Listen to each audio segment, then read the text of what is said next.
que nada tiene que ver con el de hace 2 años, que son las cuentas que tenemos ahora mismo vigentes. Joan Bonet es director de Estrategia de Mercados de Banca March. Joan, ¿qué tal? Buenas noches.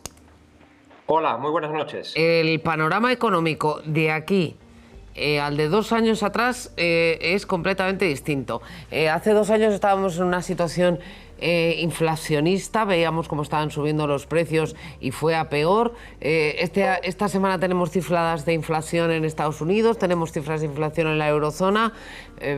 Parece que la economía se está desinflamando, que los precios están bajando. ¿Eso hasta qué punto puede condicionar la situación económica, la estabilidad de los mercados? Bueno, pues desde luego que mucho, ¿no? Bueno, antes de todo, la inflación ha entrado ya en una clara fase de moderación, ¿no?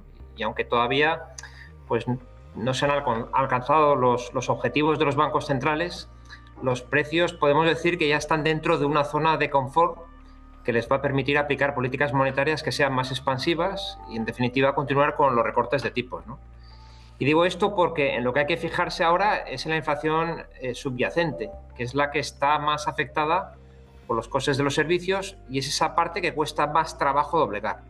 En septiembre, la inflación de la eurozona se ha situado en el 1,8, pero la subyacente está 9 décimas por encima, ¿no? En el 2,7, ¿no? En Estados Unidos, por ejemplo, la tasa general está más arriba, en el 2,4, y la subyacente en el 3,3, ¿no? Por tanto, desde nuestro punto de vista, la inflación continuará moderándose gradualmente durante los próximos meses. Aunque el petróleo esté tensionado por la guerra de Oriente Próximo. Pues yo me atrevería a decir que incluso con estas tensiones, ¿no? que existe con Irán, ¿no? Nos parece que, hombre, indudablemente, a pesar de la desgracia humana que siempre supone una guerra terrible como esta, en nuestra opinión, la tensión, mientras no se extienda a lo que es el estrecho de Hormuz, pues el riesgo estará más o menos controlado, porque por esta zona, por el estrecho de Hormuz, pasa 1/3 del comercio del petróleo mundial, ¿no? Y es por donde Qatar y Emiratos Árabes pues exportan su gas, ¿no?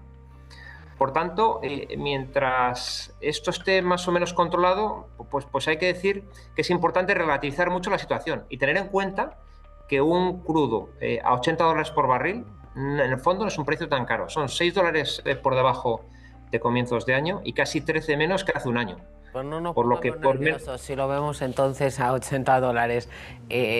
Vamos a mirar a Estados Unidos, que nos queda, ¿qué?, un mes para las elecciones, que nunca ha estado, menos, me chiva Carmelo, que nunca ha, bueno, no sé si nunca, pero esto recuerda a las elecciones de Bush al Gore, y ahí daban por vencedor al Gore y estuvimos contando papeletas 2 meses. O sea, el resultado es tremendamente incierto.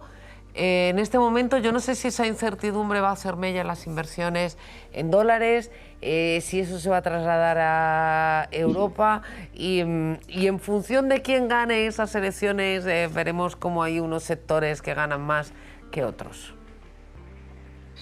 Pues desde luego las elecciones afectan muchísimo a la bolsa y al resto del mundo, ¿no?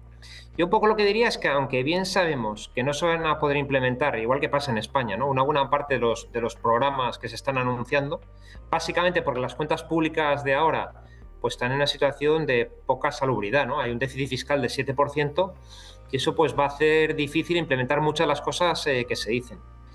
Lo que pasa es que lo que sí que vemos claro es 2 ideas, ¿no? La primera es que lo que es bueno para Estados Unidos no es necesariamente bueno para el resto del mundo. Por tanto, políticas que supongan recortes del tipo de sociedades pues serían mejor para las compañías americanas. Esto Trump lo defiende mucho más. Tenemos muy claro que no va a haber un escenario Trump 2.0 con estas cuentas públicas que hay ahora y que recortes del tipo de sociedades del 35 al 21 como entonces no se van a repetir. Y la otra idea que es muy importante es que si gana Trump, pues sabemos que eso no es necesariamente bueno para el resto del mundo. Respecto a China, lo que hizo fue multiplicar los aranceles por 6, extenderlos al 70% de las importaciones, y esto pues ha dicho que irá en esa línea, ¿no? Por tanto, me atrevería un poco a decir que un Trump tal vez sería mejor para las políticas o para las compañías más interiores y más negativo para el resto del mundo, y viceversa, ¿no?, en el caso del Partido Demócrata.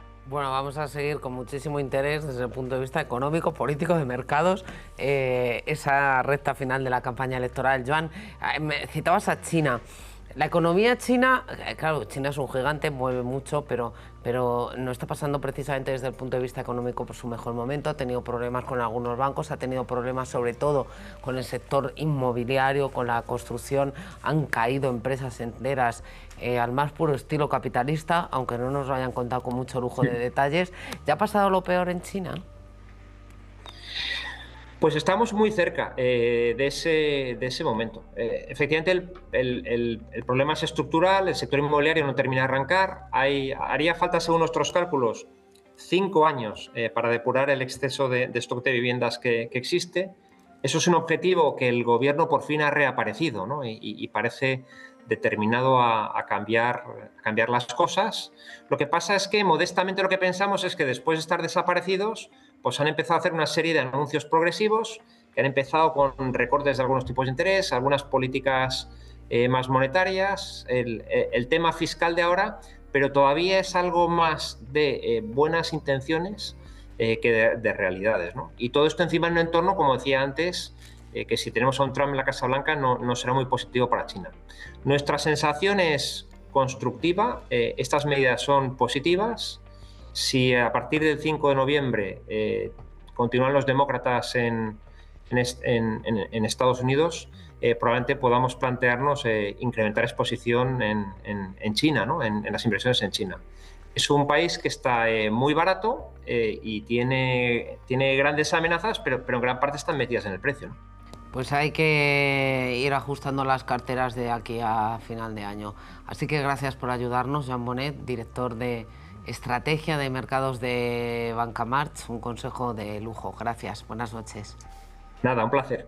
Esta semana no tendremos presupuestos, ¿por qué no? Pero por fin, por unanimidad, el